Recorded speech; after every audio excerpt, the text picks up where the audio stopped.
रोता ही होता है कि मेरे पास कुछ चीज है।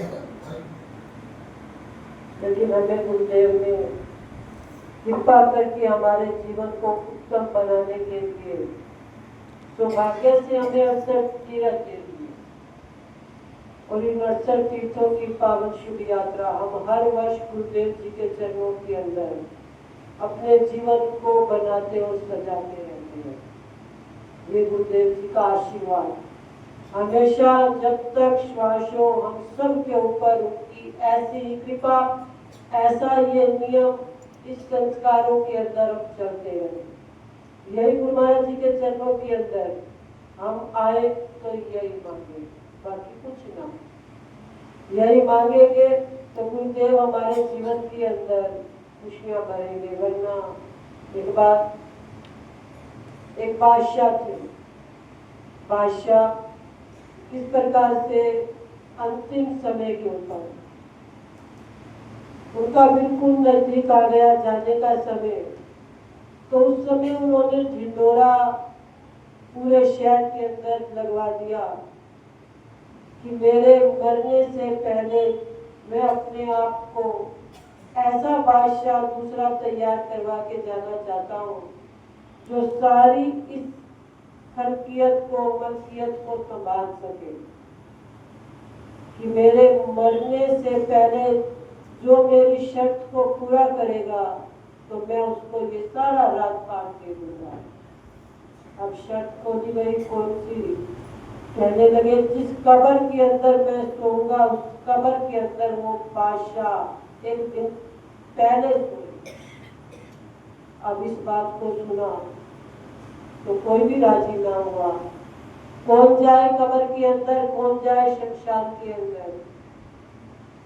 अब एक कुम्हार था, उसने कहा मैं कुम्हार से बादशाह बन जाऊंगा। एक रात की बात है, जाकर सो जाऊंगा, सुबह उठकर मुझे राजा अपने जैसा बादशाह बना देगा। अब कुम्हार गया, कहने लगा महाराज मैं आपकी कब्र के अंदर सोऊंगा क्योंकि मेरे पास ना धन है, ना परिवार है, ना मकान है, ना कुछ है। मेरे पास केवल मेरा एक गधा है।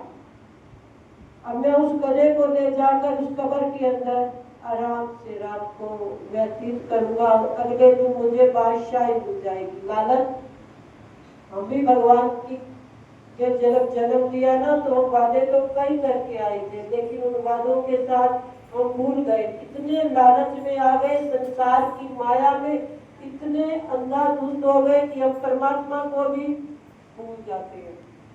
अब वो कुमार भी जाकर सो गया। सोया, रात को यमदूत आए। यमदूत आए, उन्होंने कुमार को पूछा भैया कैसे हो, जीते हो या मर गए हो? कहने लगा मैं जी रहा हूँ। कहने लगे क्यों आए? कहने लगा कल मैं बादशाह बन जाऊंगा इसलिए मैं इस कब्र के अंदर आया।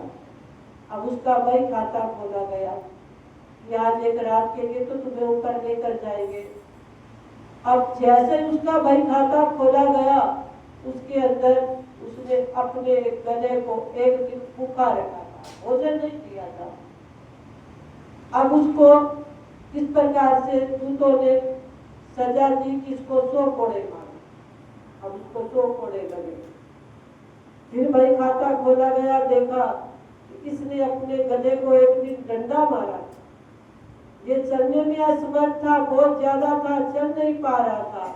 इस कारण से मालिक गले, उस कुमार ने इस गले को डंडा मार दिया। कहने लगे इसको 200 कोड़े और चला दो। अब 100 कहने लगे, 200 और लगे। अब कोड़े लगे। कहने लगा कि मैं एक रात के अंदर इस बादशाही की लालच के अंदर मैंने अपने आप को 300 कोड़ों की मार से इस प्रकार से अपने आप को लहूलुहान करवाया। अगर मैं बादशाह बन गया तो ना जाने मेरे जीवन के अंदर कितने मुझको कोड़ों की मार पड़ेगी।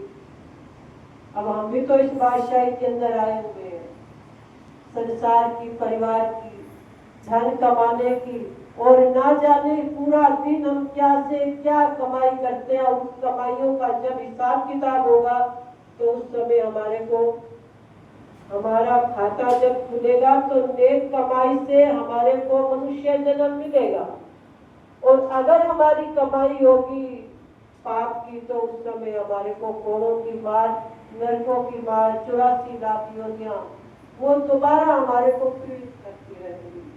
अब देखो हमने अपने जीवन को गुरु महाराज जी के चरणों के अंदर, गुरु महाराज जी ने कृपा करके 68 तीर्थों की यात्रा में हमारे ऊपर आशीर्वाद देकर हमारे जीवन को संवारने का जिम्मा ले दिया, और हम उस जिम्मेवारी के अंदर हम भी तो अपना फर्ज निभाए, गुरु महाराज जी के चरणों में आए, अपने आप को लगाए, नेक कर्म करें और अपने जीवन को सुंदर बनाए। तो आओ गुरु महाराज जी के चरणों के अंदर आए माता पिता की याद को मनाने के लिए। गुरु महाराज जी हमेशा पहले भी वो अपने जीवन के अंदर सुंदर से सुंदर कर्म करते गए, आगे बच्चों के अंदर भी उन्होंने वही सुंदर संस्कारों को भरा, उनके बच्चे भी आगे उसी तरह गुरु महाराज जी के चरणों के अंदर अपने धर्म के ऊपर चलकर अपने जीवन को बना रहे। हम भी वैसे अपने जीवन को बनाए और सजाए, गुरु महाराज जी का आशीर्वाद पाए और अपने जीवन के अंदर आनंद लो। बोलो श्री गुरु महाराज जी की।